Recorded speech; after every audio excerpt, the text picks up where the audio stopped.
ஒரு டீ போடணும்னு சொல்லினுக்கிறேன், பால் இல்லை, வெங்காயம் இல்லை. போய் வாங்கினா போ,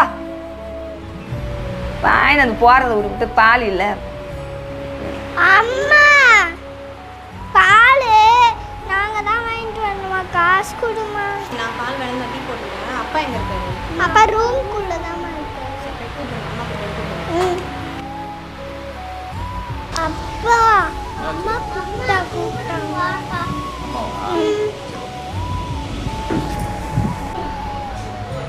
என்ன கபி கூப்பிட்டேமே? உட்காருங்க. என்னாச்சு? அக்கா இன்னும் கிளம்பவே இல்லை. இன்னும் இங்கேயே இருக்காங்க. 10 நாள் இருக்காங்க. 10 நாளா?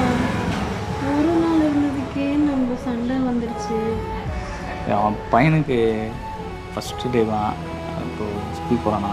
அதான் போயிட்டு வந்துட்டாங்க. அப்புறம் நீ வந்து சரியாக பார்த்துக்கிறியா இல்லையா அப்படின்னு சொல்லிட்டு நான் பார்த்துக்கிறேன்னு சொல்லிட்டேன் கவி.